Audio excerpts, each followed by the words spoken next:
Hello, you gorgeous humans. Welcome back to another episode of the podcast. I have my beautiful friend and healer, Louise. Actually, we've done healing through. You've helped me heal. I haven't actually come to you in a professional capacity, which we've had conversations on professionalism and lived experience. But you are a professional as well. Professional outside the inverted commas of textbook, absolutely. So professional within lived experience. Yes. Yeah. About like having a respect for the science and education part, but also having a deeper respect for the lived experience of the individual. Absolutely. Yes. And so today we're going to talk about orgasmic living, and we've been talking about what the word, like how the word orgasm will be misrepresented based on everyone's own relationship with the word. Yes, definitely. Yes. It's beautiful the way that people attach meaning to something to be able to put it in a file in their mind and put it in its own space. However, I was at a training, if I can digress for a moment. Please. I was at a training with 64 people one day, and we were given 5 words. And you had to write down 3 things that word meant to you. So you had 15 words altogether. Then we had to go around the room with the 63 other people and find somebody that matched. I found 1 word out of those 15 words that matched with one other person in that room. Wow. So that just goes to show the power of the meaning that we have within our belief system that we can attach to something. Oh my goodness. Yeah, that was huge. That is huge. Yeah. Because we all feel as though, like, well, I'm having this experience, so surely someone else should understand this experience. Exactly. And I believe that is a possibility. However, there's an element of attunement that comes with that. Yeah. And we psychologically and biologically, we haven't opened ourselves up to the capacity that we actually do have biologically for telepathy. Yes. Like, that exists. Yeah, 100%. Like actually knowing what that person is thinking and feeling without any said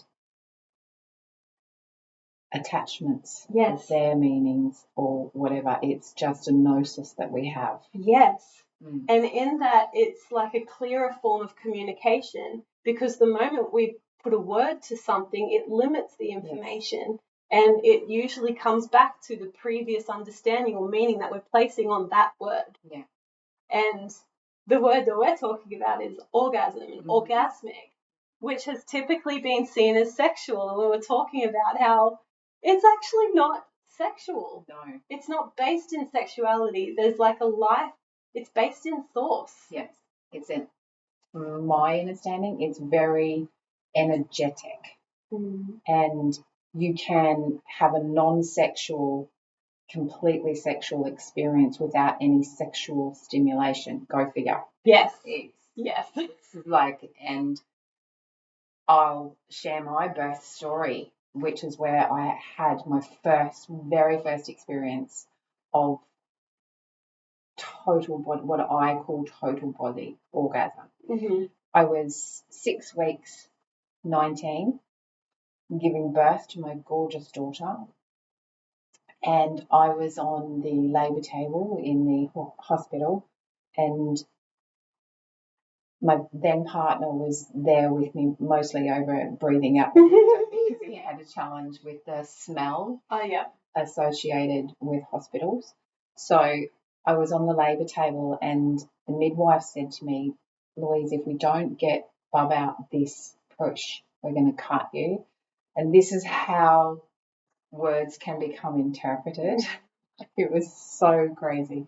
I instantly, that moment she said, we're going to cut you, got this picture of my partner having to tie a surfboard across his butt and he didn't fall in next time we were intimate. It was just crazy. So everything within my being said, push, just keep pushing, just breathe and push. Now, remember, I never had one antenatal class because I'd figured in the early stages of pregnancy, I was still 18, that women had been birthing for eternity of however long this planet has existed, and being humans have been here. So I just went, right, I'm just going to trust my body. And that I did. So I pushed and got her out with no incision required, no repair. However, immediately prior to her birth, her literally coming through the canal, I felt this energy on the top of my crown, and it was the most, thinking about it now, I can feel it again in my body. That's how quickly it can come through. It was this essence that just wafted so gently through my entire body. There was no pain. I had no gas. I had no medication in any way, shape, or form. I was just in that moment. And then when she was delivered, my body went into what I call like a quiver. It was this entire blissful state of absolute oneness with everything.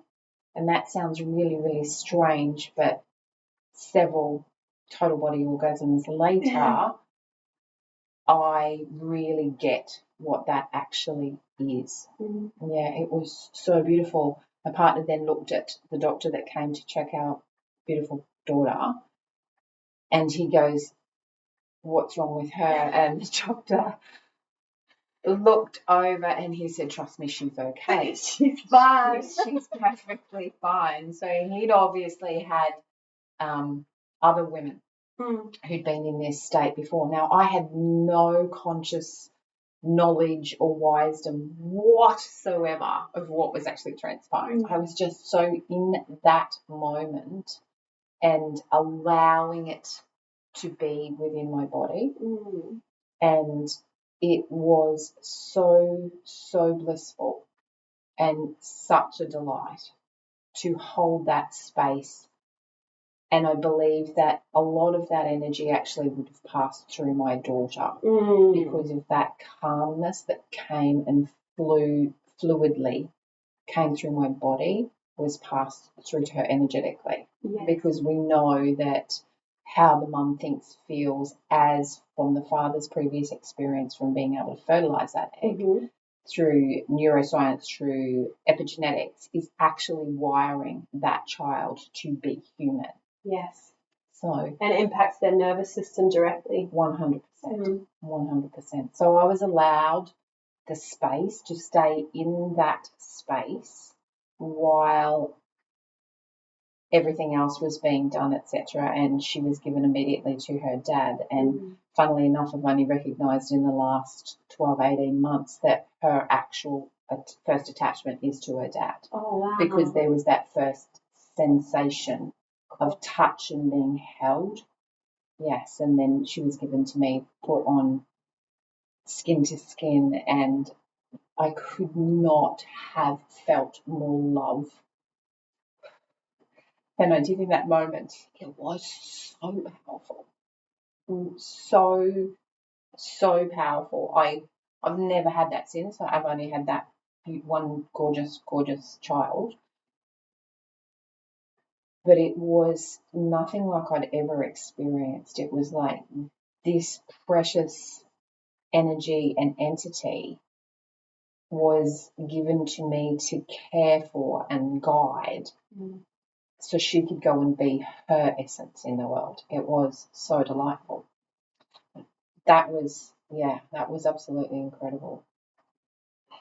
That is such an incredible experience, and for someone of 19, and like the depth of somatic wisdom, trust that you had in your body as an instrument for life. Yes. And it's interesting because I was actually told that was a possibility by my mother. Yeah, wow. Who had 12 children, like all natural births. Yeah. And so coming into my own labour stories, I had 4 naturally, and knowing that that was a possibility, and also realizing that I was used to dissociating because, you know, my upbringing was very much shame around, you know, sex in any way. Yeah. Until you get married, and then it's like, well, you're your husband's now. Yeah, wow. And, you know, so it was part of duty, but also something that I was like obsessed with once I got married, because I didn't let myself, I'd never masturbated. I hadn't orgasmed before I was married. And even when I was married, it was extremely infrequent. Yes. And usually it was me doing it for me. Yeah, wow. Handful of other times. When you say dissociated, what is your meaning, as per our first conversation? Yes. What is your meaning of dissociation? Because when I hear that, you were not in your body. I was not in my body. Okay, got it. Yes. So particularly the first birth, and my first birth, I had my mother in there. Oh, wow. And that was the last birth I had my mother in. And I was treated like cattle. Yeah. I did not know how to self-advocate at all. Yeah. Because I was a woman, so I knew what was expected of me. I had to make it look as good as possible. Yeah, wow. And perform. And there was lots of conversation, oh, that's weird, what's this, what's that, and lots of like, you've got to breathe now, you've got to do this now, you've got to do that now, and like being told you're not even in labor, you're too happy to be in labor. Yeah. You know, just really feeling like I was treated like cattle, and then tore in both directions quite severely. And then I knew for my next one, and that was a whole experience, and even falling pregnant, that was a miraculous healing. But the next one I knew I wanted to do it differently. My mother wasn't in there, and it was me and the baby life force, like, we have this. Yeah. And it was, I ended up agreeing to having a student midwife in there who was a male who'd been waiting for 24 hours to be in a birth. Wow. And no one had allowed him. And so the midwife said, not all births are like this. Yeah. And so I wouldn't say that it was orgasmic, but I was in my body. Yeah, wow. Which was different. And so I allowed myself to make the moans that I needed to make, to put my body in positions that I needed to make. And so it was a 4-hour birth as opposed to a 9-hour birth. Yeah. But when it comes to orgasmic living and knowing that there was a possibility of that, and being open to that and excited even for, I wonder if I'll be able to have that experience. And that was something like, you had one birth and you had that experience. Yeah. And just with the things that you've shared of the way that you live and approach life, there's a validation in it for me, witnessing your lived experience of when I was a young mom of 2 kids, and I heard this concept on an interview, which was, it's possible to feel as though you're making love every day. Like, and in my mind, I'm like, like having sex.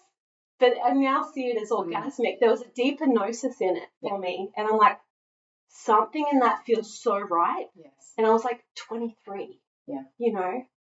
And so to meet you now, and for you at 19 to have had that experience, and so many other experiences since that have integrated it even deeper into the wisdom that you have now, like, what were some of the things that you felt helped you feel safe in your body to not pull yourself out of your body?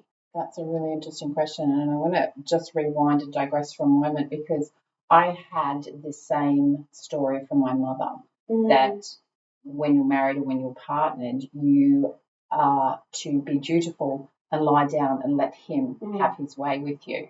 So prior to my orgasmic birth, my intimate experiences were non-gratifying for myself in any way, shape or form. It was very rote, performance-based, like making sounds because you believe that that's what they require, etc., to please them. I believe that it had everything to do with my intention of knowing that I was going to trust my body. That obviously came from unconscious wisdom that I believe is actually in every single one of us, male, female. Yeah. It's irrelevant. But moving through that, the thing that I focused on, that when I recall the experience, was just my breath, which was literally my breath. And I can consciously remember I'd been an aerobics instructor for 18 months prior to conceiving my daughter. So I was literally one leg around partner, one leg around midwife. So I was extremely open, extremely open. And I can remember my partner at the times could see me going red and then blue. And he's going, Lou, breathe. And I was pushing with so much love intention. Then when I took that breath, she came out absolutely effortlessly. It was gorgeous.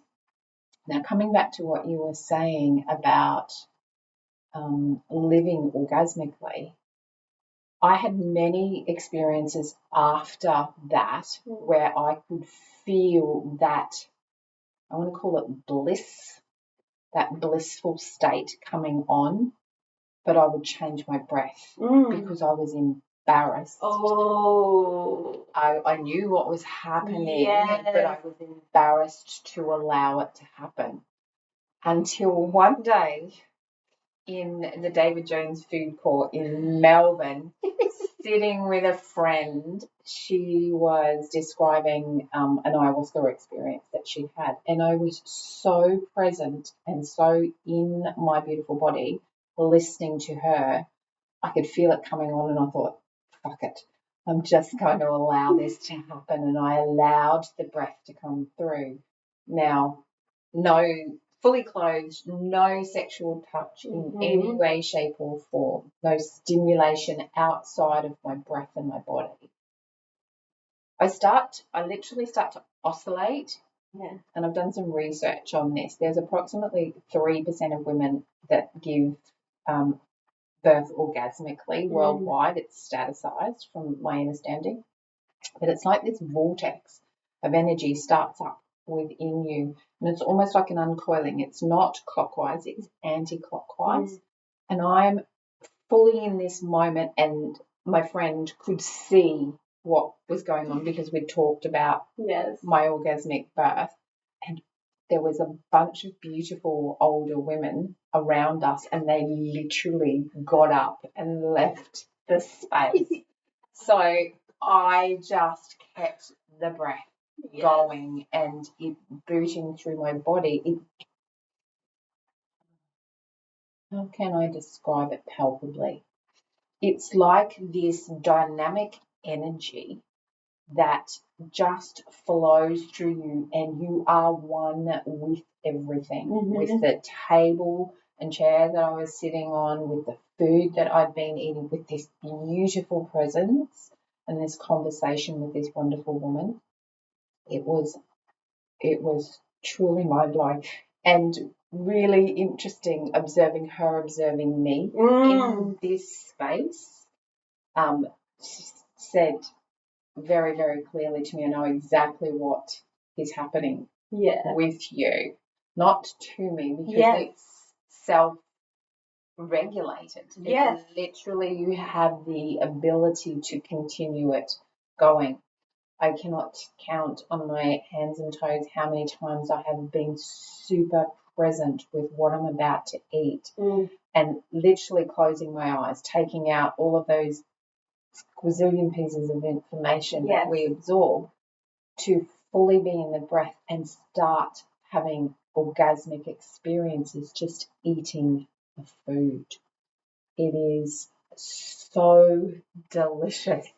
People do look at you in a little bit of an odd context because they're not getting what's going on, but I feel that energetically they feel that it is, or they assume that it is a sexual thing because of the emanation of energy that comes out of you. It's like this glow. Yes.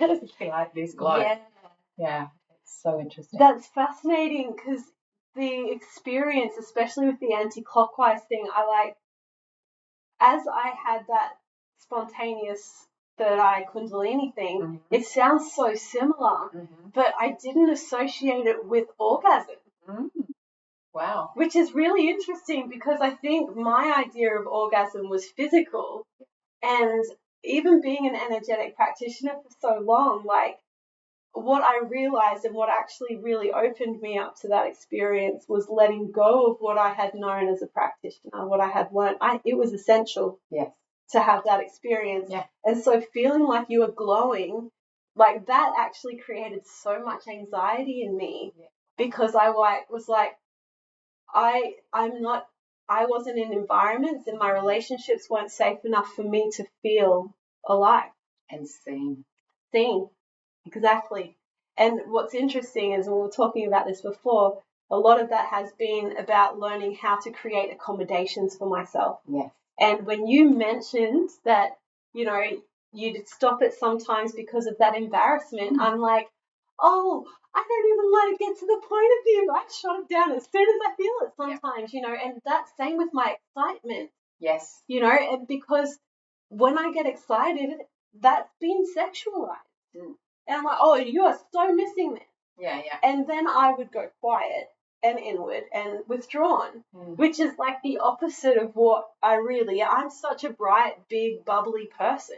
Absolutely. And that has dysregulated so many people around me who either don't believe that I should be worthy of having those feelings and being happy and being confident, or they feed off it. Yeah. They take it away so that they feel powerful. Yes. And I was compliant in those relationships. I was facilitating that because I knew the abundance of my own light. Yes.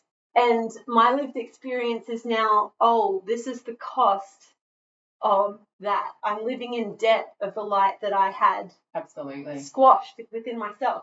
I'd chosen that. Marianne Williamson describes it so beautifully in her 1984 book, Return to Love, where she wrote Permission to Shine, or To Shine.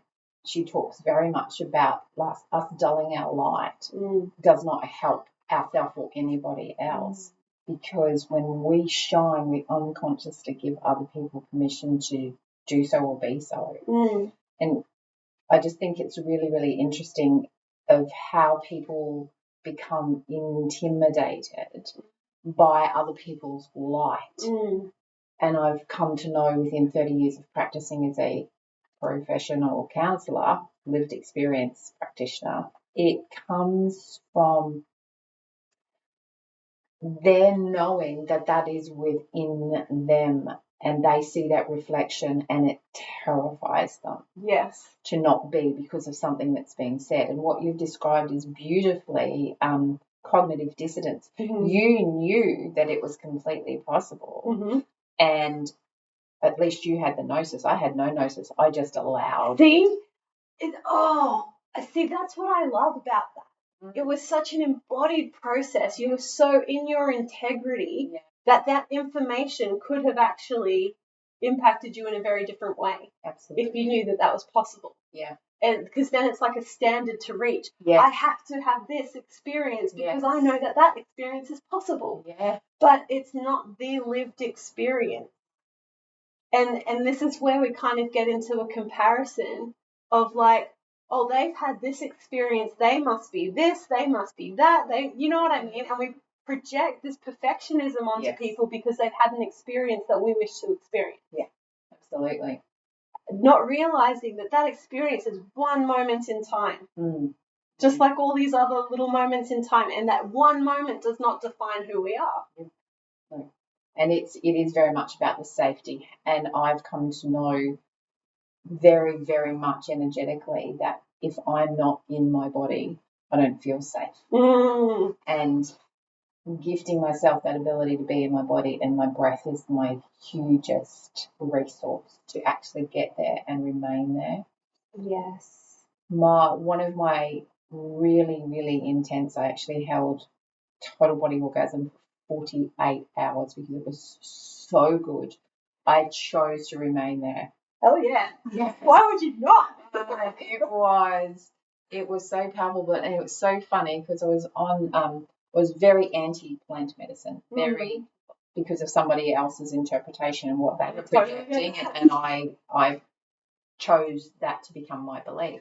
And then the universe goes, "Oh, Louise, we're going to show you something a little different." And I literally won a plant medicine retreat to go to Nepal and sit in the jungle for 2 weeks doing plant medicine. That's how powerful and palpable it can be to show you that, and it breaks that whole cognitive dissonance. Absolutely. It's like, this is my belief, but this is my experience. So your belief is over here, and it seems so far over here to get from there to there. Yeah. It's like, okay, it's just like one little step. So I'm eating completely vegan, no salt, no alcohol whatsoever. And on my way to go and get breakfast that morning, and there's supposedly no snakes in Nepal, I'm walking along the path from my room, and I look down, and there's this snake about this long climbing along the path, literally going up over my foot. I kid you not. And one of the shamans said to me, that's a sign of a Kundalini awakening. And it kind of like went over my head because I hadn't done any of that energetic study whatsoever. I was just being what I felt was the right thing for me. So we go and have our 5-MeO DMT journey, which DMT is in every molecule of every living being on the planet, as you know. And after that experience where I saw my belief change from that we are all separate to knowing that we are all completely one, it was this, to put a label on it, godlikeness within myself and everything else. Like when I opened my eyes, I saw this tree and it had this aura that was talking to me and holding me, and I was picking up dirt and grass and just in awe of it. I know it sounds crazy. No, I get it. It was so palpable. And then I went inside because I wanted to be away for whatever reason, I'm feeling that it was integration, to go and sit with myself. And I was sitting inside the community hall, and other people waiting for their turn were sitting out under the portico. And I was inside, and it started, and I just gave it my every single breath. They brought the shaman in that was performing the ceremony because people were probably in fear of what was transpiring within my body. It was not violent in any way, shape, or form. It was this vortex, and it was this whole intentional, really just breathing, just giving my body breath and allowing the circulation to happen like a Kundalini experience. Well, we went up to have lunch. I did not speak. I did not engage with other people, but I ate. My body just knew that it needed food because this was probably about a 9-hour experience. And I ate, and some people came and sat next to me and said, "Louise, are you okay?" I did not engage with them. And another woman sitting at the table said, "Yes, trust me, she's perfectly. She's perfectly okay." And it literally carried on for 48 hours. Then there was a couple of other ceremonies that we did after that, and it reactivated so quickly, instantly through breath. Yes. So to be able to allow myself permission, and I think that is the important part, to be safe wherever I was, to allow it to flow through me and within me and from me, was huge. And I learned that I was completely in charge of this. It was not something that was happening to me because I very much embodied the belief that it all is happening for me because I'm bringing it to me to allow myself to be open to receive. It's those words are so impacting I still feel it in my sphenoid bone. Yeah. Like I can feel the polarity in my head change because I have witnessed my spontaneous experience, which I definitely didn't even try to bring on as a happening to me. Yeah, wow. And, and trying to also minimize it to just a happening. Yeah. Yeah. Just like every other day, you wash your hands, you just have a third eye opening, you just, Yeah. I've really tried to minimize it. Yeah. But it was the most impactful thing, and that could be potentially contributing to the physical pain that I still experience. Because there are, because the physical pain started at that point. Yeah. But I had no real knowledge of Kundalini before that. So even within my context of study with traditional Chinese medicine, I might have had the awareness all these points are activating, but I also knew to let go of the information of it. Yeah. And I felt like I wanted to isolate, to integrate, but I was a mum. Yeah. And I had a partner. Yeah. And I guess I was used to enmeshment. Yes, absolutely. An obligation. Correct. And those are the things that I've had to completely unlearn. And they're unlearned in my lived experience day to day, where I had to witness those behaviors as actually not accommodating homeostatic sustainability for myself, for my own life. Yeah. Which included joy. And I'd just gone through some big traumas with my children and, through suicidal ideation and self-harm and a plan to exit life. Mm-hmm. So, and then there was the big other side of it with the new love who I just moved in with, and literally the sexual intimacy was of a spiritual nature, more so than anything I'd ever experienced before. And so being so fresh in all of these big polarizing feelings, I'm like, okay, well, it makes sense when you look back. And that was the third eye. It's like I couldn't have rushed to be where I was. I couldn't have forced myself to be where I was. And it was me being so deeply in my body and present to my experience that opened me to that, and not trying to form the meaning while it's happening. Just purely being in that experience and validating, yes, you're feeling that. Yes, you're feeling that. Let go into it. Yeah. And so each point of feeling became data. Each sensory input became data. And when it was just pure data, I wasn't projecting meaning onto it. I was just experiencing it. And for you to be able to validate your experience enough to not feel obligated to discuss while you're in the experience. Because, who else is your experience for except for you? Exactly, 100%. And that was the memo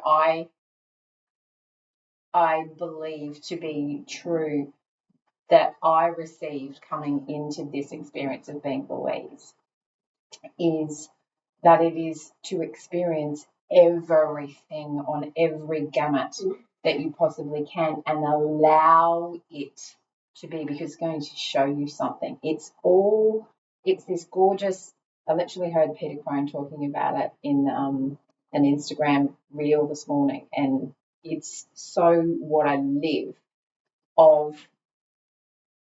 We bring everything to us for us, and it's being able to, okay, what's my part in this? What is this showing me that I have not learned before or released?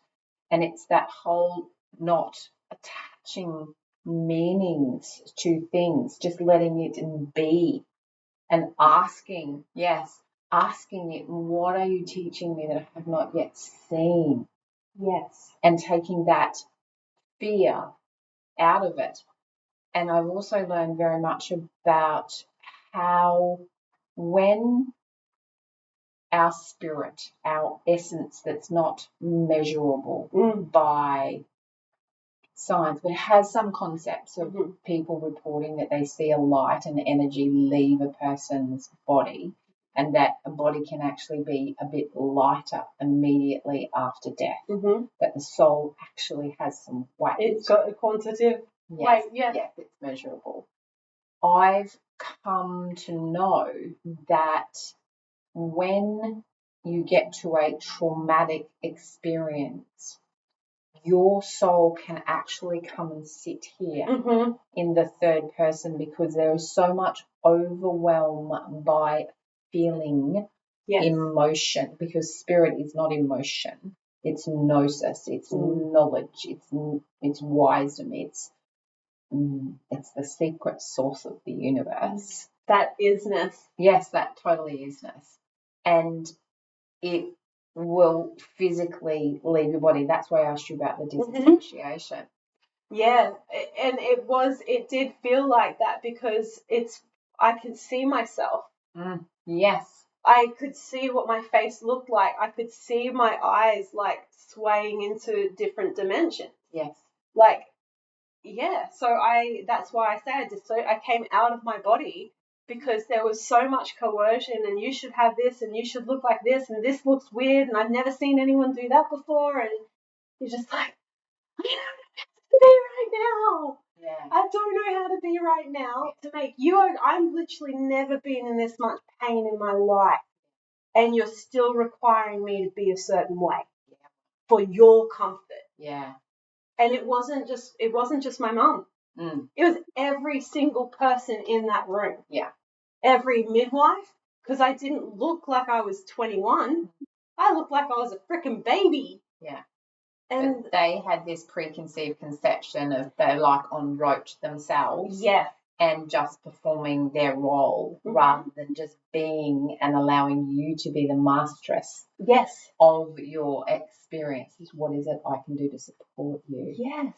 In this moment. Yes. Rather than telling you what is best for you. Yeah. And I've never met a person that actually knows how to be me better than me. Exactly. And to that too, it's like being asked, how can I support you? And then, oh, I'll support you like that, and that is too difficult. I can't support you. Can't expect that of me, and this and this, and then being made bad while you're in the most vulnerable space that you have ever been in. You're bringing life in, and because you're not open to receiving the support that they want to give, they vilify you. Yeah. And make you feel guilty, and then you're obligated to receive whatever you can, because there's a survival. And I did not know how to. I didn't know how to self-determine out of that. I had not had safety within, like, the way that the sexual assault had been treated, like when I was 4. And, like, there was no safe place for my truth, because every time I spoke a truth, it offended someone. Yeah, wow. So my body was not attuned to truth. Yeah. But there was, thankfully, and this is the biggest thing that I'm grateful for, being raised in the church, and that is that I attuned to God. And so I knew that I'd always be okay. Yeah, yeah. Like, at the end of the day, I can deal with anything. Yeah. And why did I have to have that whole life to prove it before choosing otherwise? Yeah. And I could have had that. I could have chosen otherwise. And also holding that standard backwards for myself without compassion is also doing the same thing that they were doing back then. Yeah. Absolutely. Not allowing you space to be yourself. Yes, so to evolve in my pace. When we come into this experience, and this has been part of my study as a professional counsellor and my own personal desire to understand how the mind works. So in that first 3 years, from the moment we're actually conceived, we are run completely through our reptilian brain at the base of our skull. So it's our survival brain. It's the one that does the blinks, the breaths, the elimination, the whole thing of surviving for us. So in that first 3 years of Earthside, it is vitally, vitally important to be attached to another being outside of ourselves, because our survival brain has the belief that we can't do it on our own. So we attach to mum, dad, primary caregivers, whoever it actually is. So when a need of ours is not met and we're specifically not seen, not heard, and we can't regulate, we will not disattach or disassociate from them, because the survival brain is so powerful to keep us surviving. It's not necessarily living, but it's surviving. It will turn on itself and start the inner critic of, well, I wasn't pretty enough, I wasn't good enough, I didn't do da da da da da. Everything, all the truths I spoke were rejected, and I was made to be bad for speaking truth. Yes, because it wasn't something that they understood, or that they had actually done the inner work to understand where did this belief come from. Yes. And it's interesting, like looking back through my family history, because that's the only way I knew to help my children through their suicidal ideation, is like, what have I been passing on? Yes. And to look back at that and to realize that the amount of avoidance of the child's experience generationally. Yeah. And like the invalidation of the child, to invalidate the child so that the adult feels safe. Yes. And what that does is create like just so much instability that no one is regulating to the truth lived experience of the individuals. Yeah. So the trauma is like compacting over generations. Yeah. And then it comes to this point, and a lot of there's more mental health issues now with teenagers and young children than ever before. And I see that as like, I mean, that's what's quantified. But I do see that as symptomatic. Yes, very much, from environmental osmosis. Exactly. I choose to reframe mental health as spiritual health. Yes. Because in my journey, when I looked back and saw moments of very dysregulation, and I'm talking about literally putting myself in a closet, beating my head against a brick wall to stop the negativity going through my mind, I've come to know and very much embody that's when I am off balance with my true essence. Yes. And to give myself permission to lean into the fear or lean into the pain and seek its counsel. What are you showing me that I did not yet learn before? And I call this my gravel to diamond process. Oh my God. You're so divine. Most people, including myself, pick up the bitterness, the jaggedness, the hardness, the dirtiness from experiences and file those as predominant things in their mind. And that, therefore, will continue to get you to energetically, again, pull similar experiences into you to show you that this storage is unaligned from your absolute truth of being perfection in every way, till we get to that such uncomfortable point, because for most people fear is the greatest motivator rather than love, and I choose to see it as love rather than fear now because of this experience. So it will scratch at that gravel to show us, to inquire deeply into it. So I'll go back with myself, people that are blessed to come within my sphere and me, them, to inquire and go dig for that diamond and find the highest positive truth from that moment. And it literally creates a break in that neural pathway, because the synapses can no longer send that electrical energetic charge from one neuron to the next. Neuroplasticity in action. Absolutely. It's like everyday alchemy. Yes. Because you do it in the process of your life. Absolutely. And the closer you can do to the moment of that experience, the less it becomes embedded cellularly within your body. Absolutely. You're not running into a deficit. No. And that gifted me the ability to understand, like when my body becomes tense, it's like, okay, I'm not feeling safe. Lulu, spirit wants to exit stage left. how to breathe, pull it back and go, okay, this is not life-threatening and this is actually not now. So what is this gifting me to be able to move through it? And it's giving yourself that permission, like I gave myself in the David Jones food hall, to allow this experience through my beautiful body. And it is like, to put it in energetic terminology, it's like charging up your solar power. So Marianne Williamson, like she said, to allow us to shine so much so other people too can see their way home through the way that you be in the world. And it's not about becoming me, because nobody, like Martin Luther King said, do what you do so well that no man living and no man yet unborn can do it better. And the thing I can do better than anyone else on every level is be Louise Moret.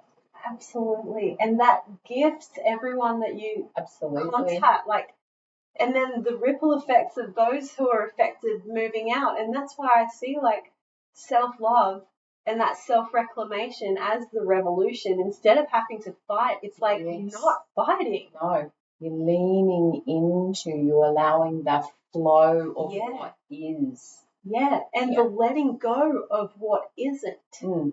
And it's that story you were told from your mother that it's going to be this, or it could be this. Yeah. So you put this pressure within yourself to perform to mum, to seek her love and approval. Because I'm the golden child. I do everything right. I've been in leadership the whole way through church. I do whatever I do 110%, and I give everything and I leave nothing on the table. Yeah, but you give nothing to yourself. Exactly. It's not nourishing to me. No. This is what I learned to do with the word selfish. I changed it to self-full, because when I'm not full of myself and my truth, I'm full of other ideas, expectations, obligation. And who is that serving? Who is that ever? Who even is that? Yeah. That's not you. No, it's these masks that we don to become what we think we have to be, to be our interpretation of what loved and approval is, instead of rejection. Yes. Or disconnection. Yes. And that disconnection starts when we deny ourselves our spiritual wisdom. Absolutely. To have our beautiful mind in sync with our body. Absolutely. And I love that reframe of like mental health to spiritual health. Because that's what that was. I realized when there was conversation about exiting life that it wasn't mental. No. I'm like, this is full system shutdown right now. This is like a reboot. What is worth living for? Yes. If not for you to be you. Yeah, that's exactly right. Self-determination. And in this gorgeous age of Aquarius, it's coming up more and more, and I have so many clients and so many people within my tribe asking themselves that question. Yeah. It's like they're doing the work and nothing else is changing, or no one else is changing. Yes. That's the point. That's the point. Yeah.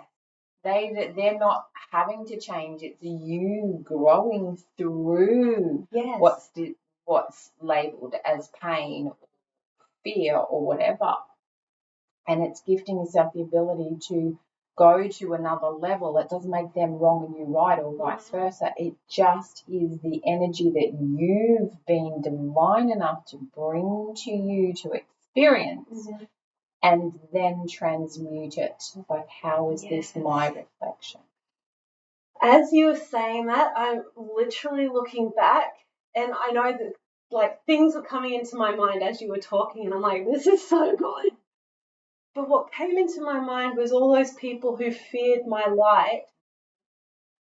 They haven't had the courage to be seen in their truth. Embracing themselves. They don't embrace themselves. And here I am, I'm like fiercely, all I want to do is embrace myself so I can embrace everyone else. But it's me going to rush to embrace someone else before realizing where I'm at with that person, that has actually caused a lot of that self-abandonment. child under the age of 3. Yes. Needing to feel love and approval instead of rejection. And so much of that healing has happened with me actually isolating. Yeah. Because being in such a big family and then getting married and having children pretty much straight away, and then single parenting for 11 years, I didn't know what it meant to put myself first. In fact, I'd never developed my identity beyond who I was to other people. Yes. Wife and mother, and daughter, and whatever else, friend. And so actually removing myself from people was really a difficult sacrifice for myself and for others, but also knowing that it was not just sacrifice, it was investment. Yeah. And that I was investing into the attunement of my own life for my own life. Absolutely. And with life. And to not abandon that about myself, even if I'm the last person who accepts me, that's worth it.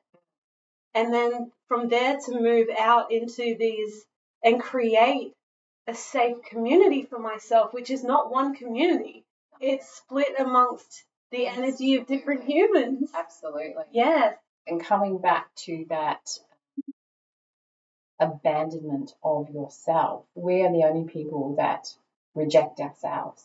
We're the only people that do not love and approve of ourselves. Yes. And it all comes down when you are faced with an experience or an energy.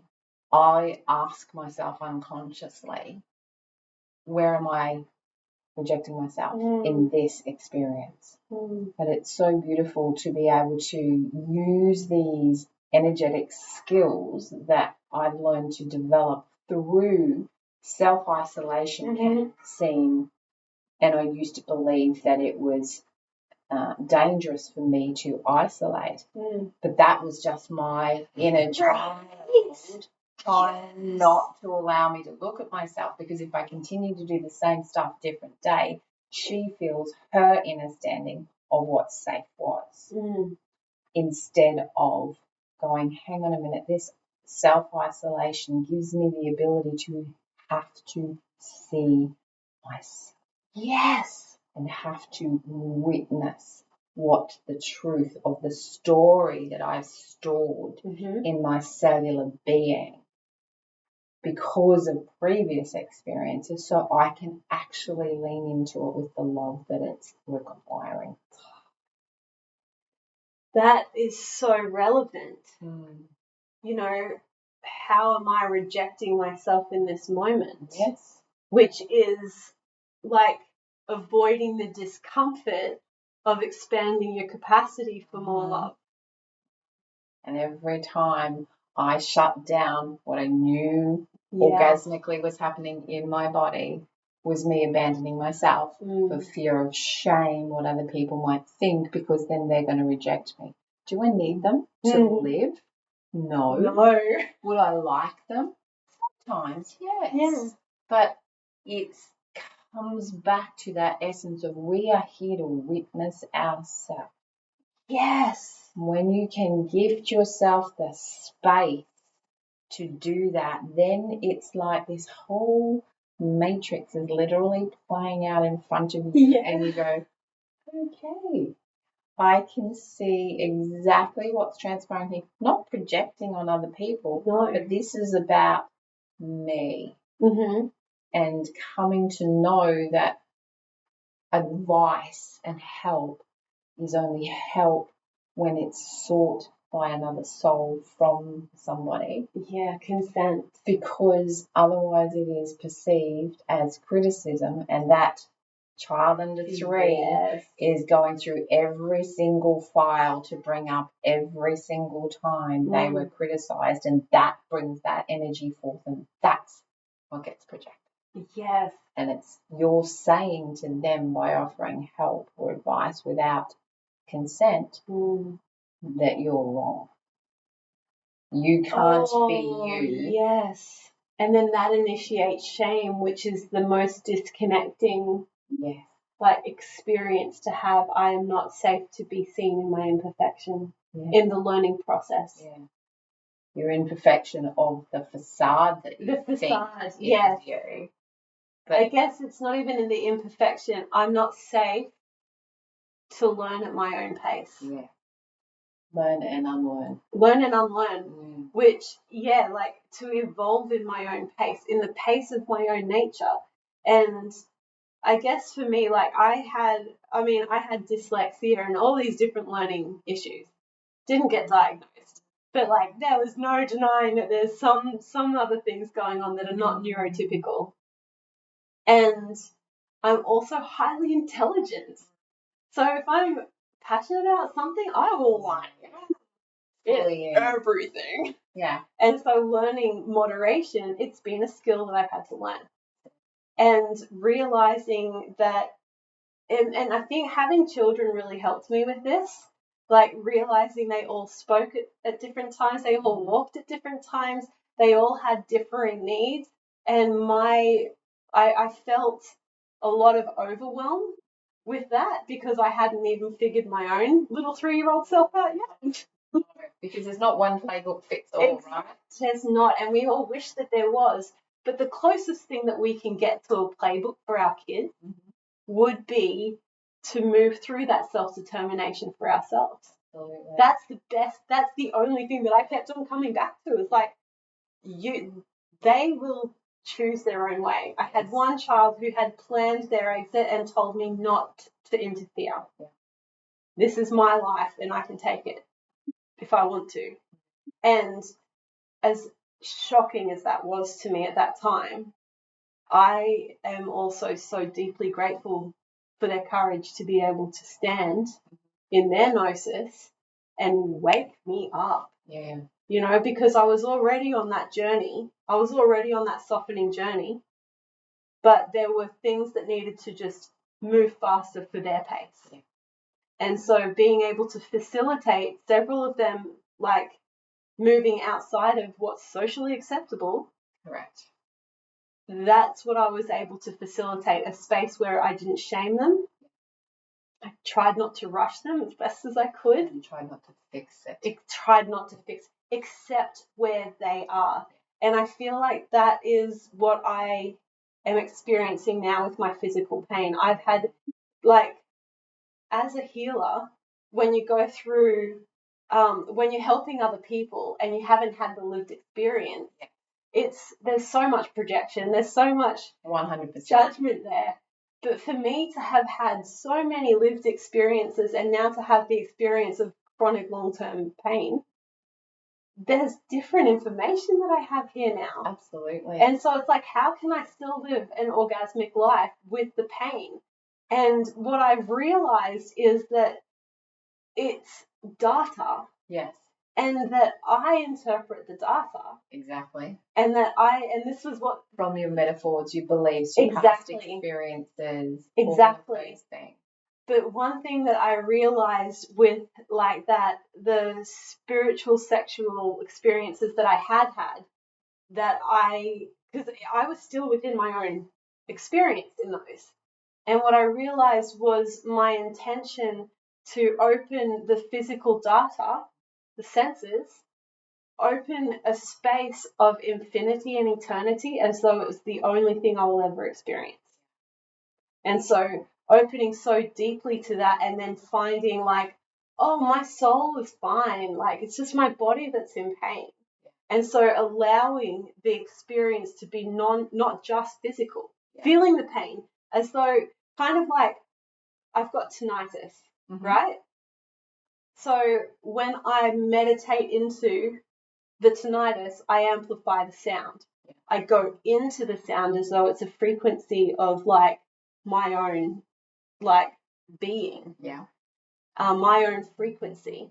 And so I kind of am using that sometimes with the pain to go into like a romantic state. It's not sexual, but there's like a deep abiding deliciousness in it.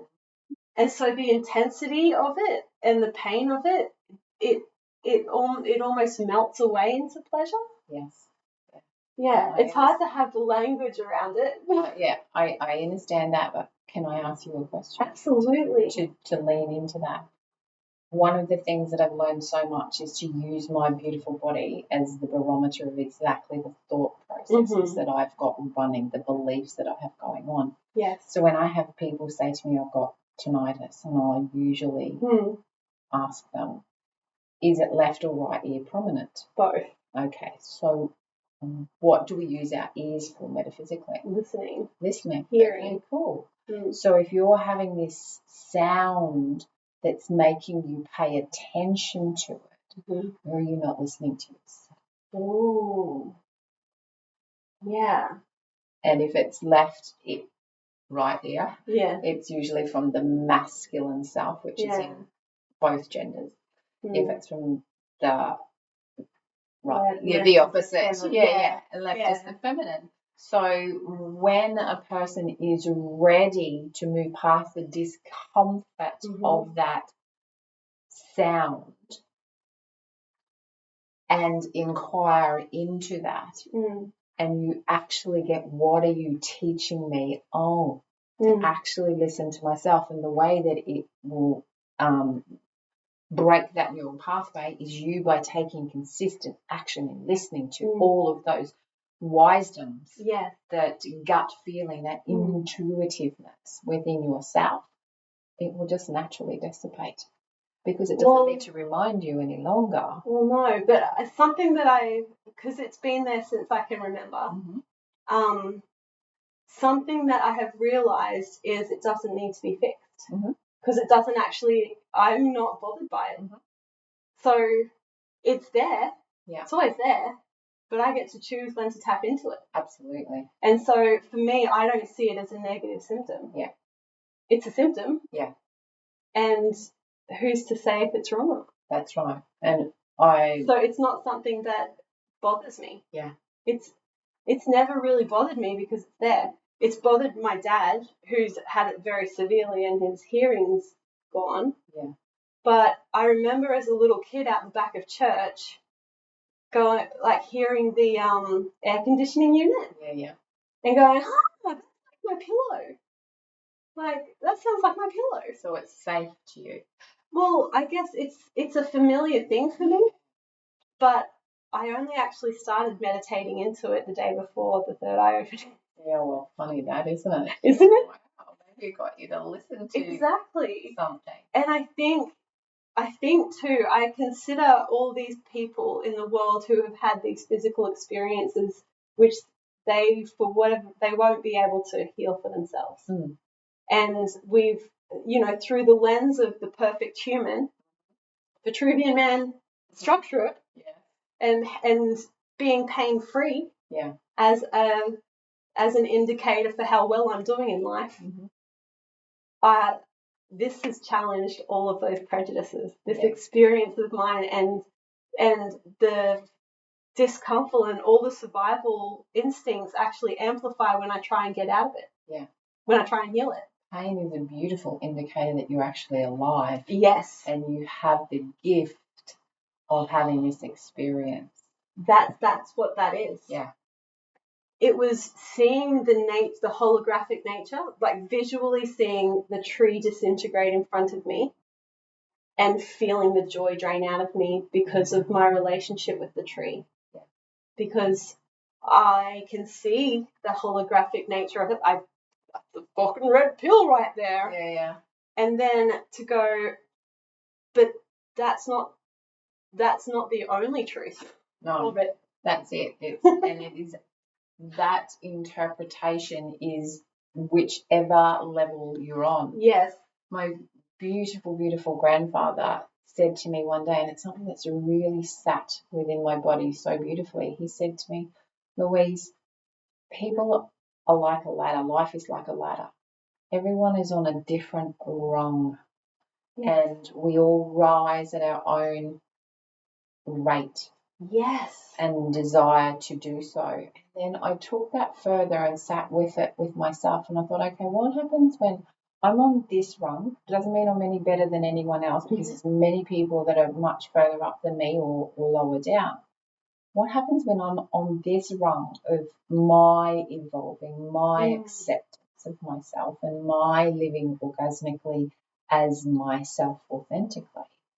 and someone asks me to help them and I put my hand up, 90% of the time I used to go down to their level and let go of my spiritual essence, my practice that held me in my presence of being me, because wanting to be seen and heard by them came back to that, what happened in my first 3 years. Yeah, exactly. Disconnecting from self. It's like I perceived that I wanted someone to come down to my level to meet me where I'm at. Yes. And so that's what I'm trying to do for them, instead of like, you know, I consider that life is almost like the 12 zodiacs almost. Yes. It's like we're all learning one aspect at a time. Yeah. And ideally we'll get them all right. But like when we consider that the soul evolves over lifetimes potentially, but there's an element to this lived experience, and this is what the physical pain has gifted me. And what I actually truly chose in that third eye experience was I chose to be in the physical experience. I evidence there that I could spiritually bypass into any dimension I really wanted to. Yeah.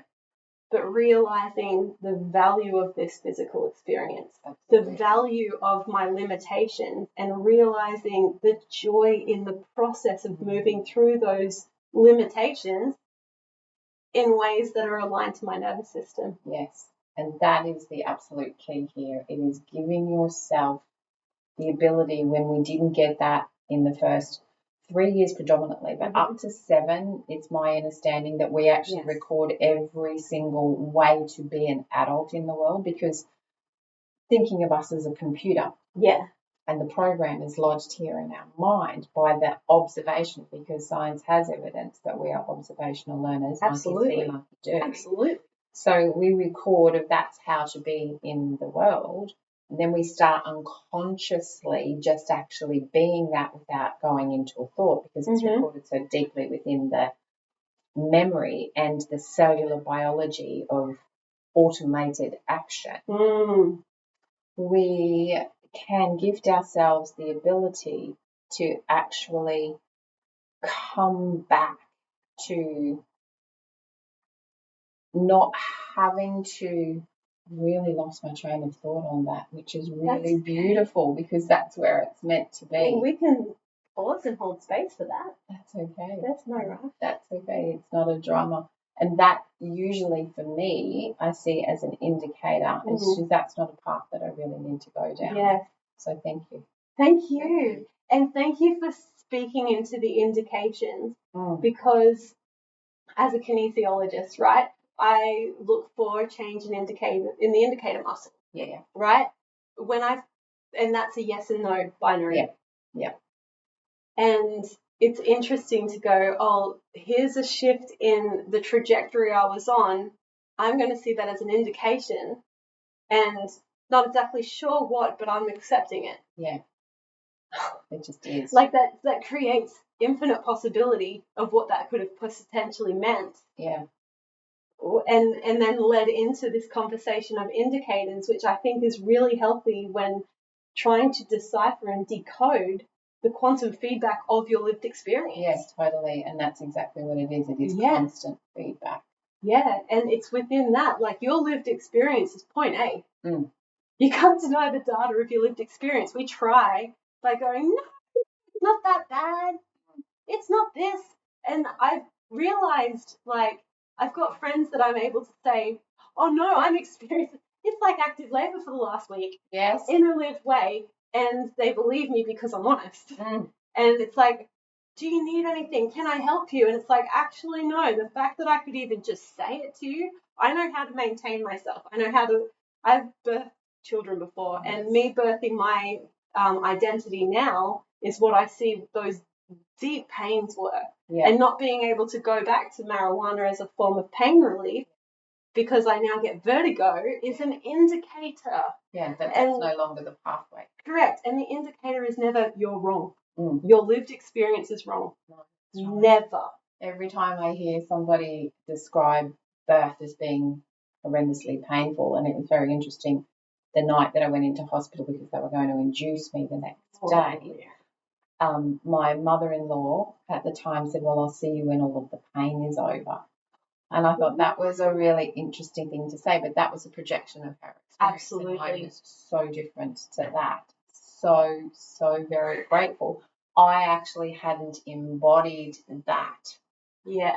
And I had so many opportunities to go out of just allowing myself to be in its natural state. There was a beautiful woman in one of the other birthing suites that was of ethnic origin, and there was the wails, the most like exceptionally vocal.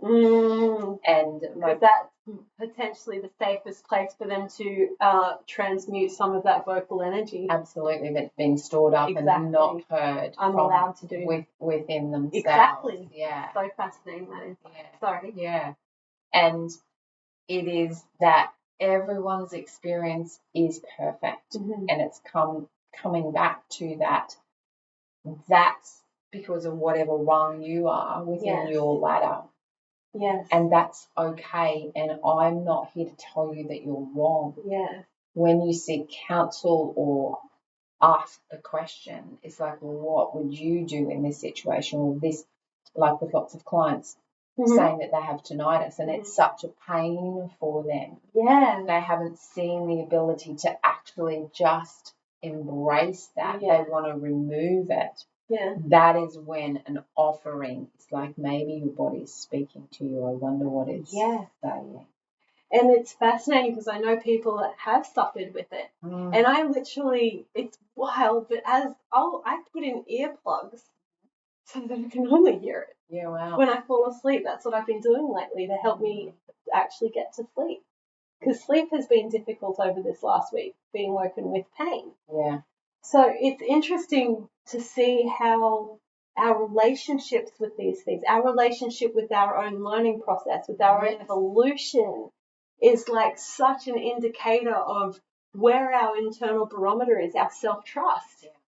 Do we trust ourselves to make decisions? Do we trust ourselves to hold ourselves in discomfort? Or are we so used to going back to the same things for comfort? Yeah.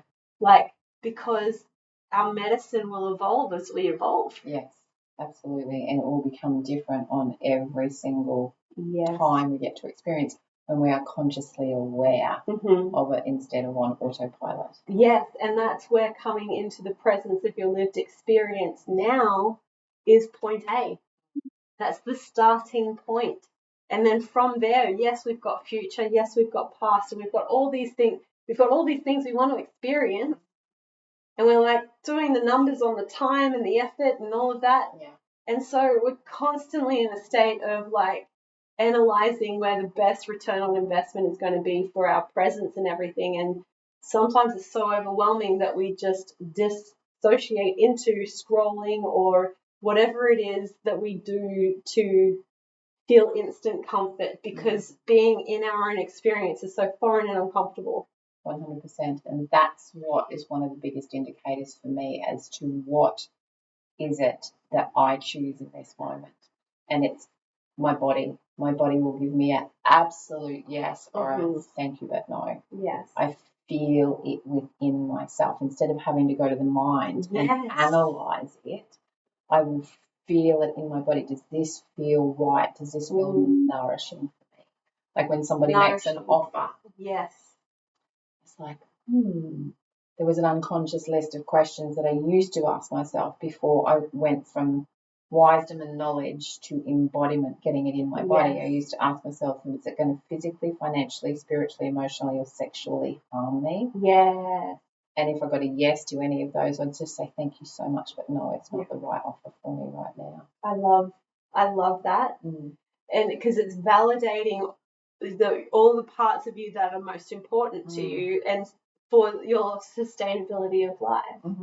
And there's so much pain that you can avoid, like, because whilst pain is inevitable, like it's an emotion, it's a feeling. It's a feeling, exactly. And so just like that tinnitus, I can be so put out by it, or I can follow the indicator, which was this last month, a solid week in bed. Yeah, wow.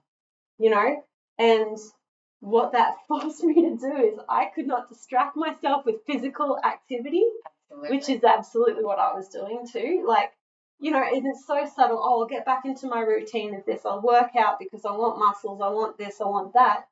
Whereas it's like everything in your entire life right now is telling you to rest. Yes. Why are you forcing your body and why are you bullying yourself in your mind? And I've been saying this over the last month too. We will be our last bully. Yes, 100%. We will be our last bully. And this is where the revolution lies. Like, it's gentle. There's no fight. No. It's that quiet reclamation of your present moment and your body. And you don't have to project where it's going. It's just being. Yeah, 100%. It's like right here, right here, right now. And everything that we need to sustain life is right here, right now. And even if it doesn't sustain life, how beautiful. I recently watched, so during that week, I went to movies that were not educational. Mm-hmm. They were purely for entertainment. Yeah. But I learned so much. I watched Dying for Sex. Oh, wow. Which is like, it was fascinating. This woman made all these choices that people like, why would you break up with your husband right as you're dying? And why would you choose to have your best friend who's so unorganized facilitate you through this portal of death? Mm-hmm. And why is it that you want to go sleep with all of these random people? Mm-hmm. And like, none of that is aligned to where I'm at, right? Yeah. But to witness her like own the situation, go, there are feelings that I haven't felt yet that I want to feel, and then her own personal journey of uncovering and coming into her truth and experiencing, and it wasn't even experienced the way that she thought she would experience it all. She was taking her masks off of belief of how it would be or should be. Yes, she was choosing not to be delusional about her lived experience. So she did not, you witness her stopping avoiding herself, stopping abandoning herself with her family, with all these. And I cried so much and I laughed so much and it was so cathartic because I'm like, even if I'm experiencing pain, I am absolutely not going to suffer through it. Yeah. Like I will gift myself non-suffering. Like, it's the way that you choose to frame it and interpret it for the experience to be felt. Yes. Yeah. And that also means crying when it's down. And if the suffering comes, don't resist it because it's definitely not, like, all my past experiences has shown me that I will not stay in suffering. That whenever I've got extra energy, I put it towards improving life. Yes. And so I can trust that I can have a week in bed, only in bed, knowing that I've completely looked after myself in the preparation for that. Yeah. And I will have things to clean up at the end of it. Absolutely. But I'll have energy at the end of it too. But you heard yourself and your body resonating in a way that it commanded your presence to allow it to be and to flow through in whatever time space sequence that actually is. Yes. Yeah. And witnessing while I'm doing that and not being able to deny the indicators. Yeah. And then not being able to deny the information that's coming as the indicator comes. And then as uncomfortable as the information is to embody, which might mean disconnecting from different people or systems or ideas or beliefs or whatever, there was an indicator on the other side of it that was just too epic to deny. Yeah. So, like one of them was like my laptop, new laptop that I ordered that we can do this on. It had not shown as dispatched yet for the last few weeks. Oh, wow. And so I'd sent emails and stuff. They're like, it should be on its way, but there's no information. And then I went through and did a big release of different social media accounts and things like that, and old friendships, things that didn't feel safe to me anymore. Yeah.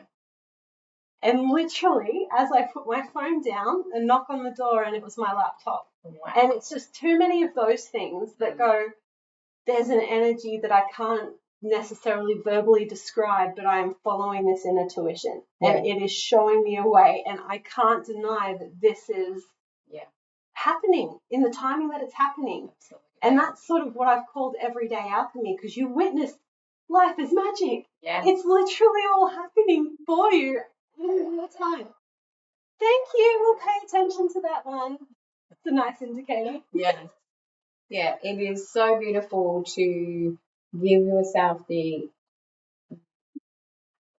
ability to see things through a different lens when you think about them from a different offering. And then once you have that perception that it could be different or is different things show up. Oh, totally. That's so true. Yeah, totally different. And the magic is that you won't know. No. You won't know the timing. You won't even know. It won't even necessarily look the way that you think it looks, but the feeling will be spot on. Yeah, exactly. The attunement is spot on. That feeling in my body is like, oh my gosh, yes, I feel like I want to experience this. Yeah. And just give yourself that experience. And talk about looking at yourself from all different angles. My first trip to Italy 2 years ago, I was in Florence at the Leonardo da Vinci Museum, and his room of mirrors was there. And I loved standing in the middle of that and seeing reflections of myself from every single angle. I think, gosh, this man just had this knowingness of that it's actually beautiful to see all of those reflections. Not to say that any part of it that maybe you raised yourself up a level of the ladder was wrong. Yeah. It was just a part of that reflection. And that is the impetus to enable you to relearn and unlearn how you can be in the world. And coming back to our original concept for our conversation today, it's giving myself permission to live that way in spite of what I think other people may think. I choose to be in that because the energy that comes out from that could be a gift for somebody, could be terrifying to them as well. But it's not up to me to mold, shape, or demand how anyone's going to perceive any information or any energy.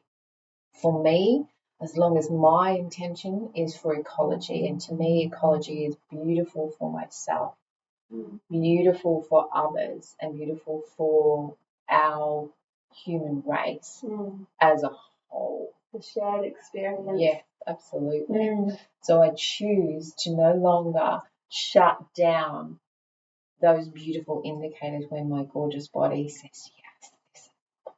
Yeah. Let's just embody that bliss. Oh, and that resonates so deeply. And it's like there's a humility in it, because I was thinking, it's like unapologetically allowing yourself to have your experience, but not in a way that's arrogant or forced. No. And that therein it's neutral. And we trust nature because of its neutrality, because it'll treat every human the same. Exactly. And it's such an epic reflection of where we are with our own selves. And witnessing, when I say humble in your experience of being unapologetic, it's accurate. It's having an accurate perception of who you are and integrous in the way that you embody it, because it's not forced there's no external standard. It's like all aligned to your own life force. Yeah. And so in that way, it is humble. Just because it shines so bright, modesty is not humble. No. Humble is having the accurate perception, which is encompassing the lived experience as well as like the internal lived experience. Yeah, 100%. They're completely in alignment, and that is spiritual health. Yes. In my perception. I see that. It is so about honouring every single part. You know, when you think about babies, their own feces and urine is beautiful to them. That's so true. It is. That is a part of me. And as grotesque as that may seem to some people, it is the truth, because it is a part of you. So being in denial of it or rejecting it's like, okay, well, what part of myself am I rejecting? Am I trying to control how I let go of my foot? Yeah. I cannot tell you how many thousands of hours I've sat in public bathrooms with fear of being rejected. And because yes, exactly. It's a release of this. Exactly. Yes. It is, to me, insanity. And how orgasmic a really good poo is. Oh my God, that feeling of empty release is delicious, isn't it? Yes. Oh. I love it. I'm so curious to, like, I guess sometimes I use language that shocks and awes for shits and giggles. Yeah. And I'll just talk about, I'll just say, I just had the best poo. Yeah. It was just like enlightening. It was its own spiritual experience.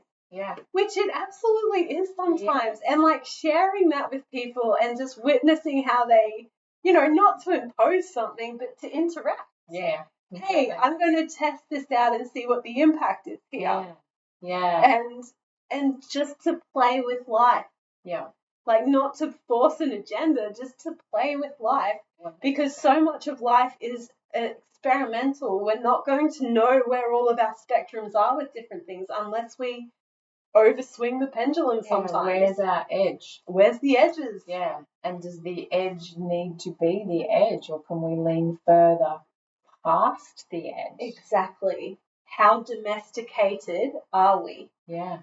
Yeah, very. It's all about this limitation because of perceptions of different beliefs, and none of your beliefs are wrong, as are none of my beliefs. Right. And my belief that I might have right here, right now, could be completely different in 3 seconds' time. Yes. And that is perfect. That is perfect. Because constantly changing, evolving being. Absolutely. And this is what scares so many people, is because you become other than what their perception of you needs to be. Yes.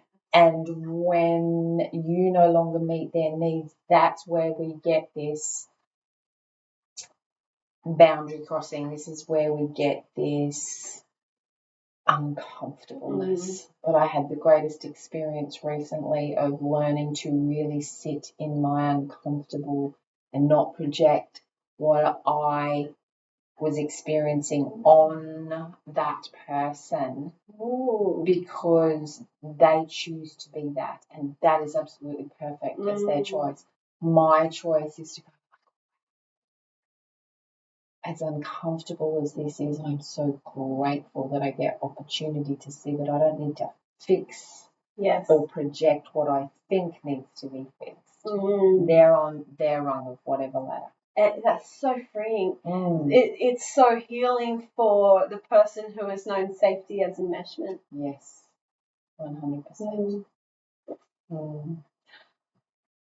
I feel like that's complete for now. Yeah. How are you feeling? It feels so beautiful to be able to share. It's simply my perception. I love it. And some people may see it as wrong, and some people may see it as right, and both of them are perfect. Right. And it's my experience, so it doesn't affect me what other people choose to believe. That's perfect. That's their ecology, because my intention is for my highest good, the good of everyone around, and good for the entire planet. So if someone can take something from this to see themselves past the edge, I feel that is beautifully ecological. Louise, I'm so grateful that you shared that intention, and it's so funny that I said, can we do that at the start? But we actually did that before we started. Yeah. But I love transparency of intention and your ability, whether it's seen or unseen, for you to be in your way your own way, and how perfect it is, and how it's totally inspiring to me, you know, and it also, it brings in a piece of what I have experienced and what is also possible in my natural pace of evolution. So thank you so much. Thank you for holding the space for me to share. Thank you. Very grateful. Thank you for sharing and letting me share too. Beautiful. Amplifying. Thank you for joining us on this podcast. If you've got any questions, send them through. If you've got any suggestions, I'm going to put contact details for Louise in the show notes. And I just so believe in the unfolding of your truth and joy as it aligns to your pace of evolution. Absolutely. Thank you, gorgeous humans.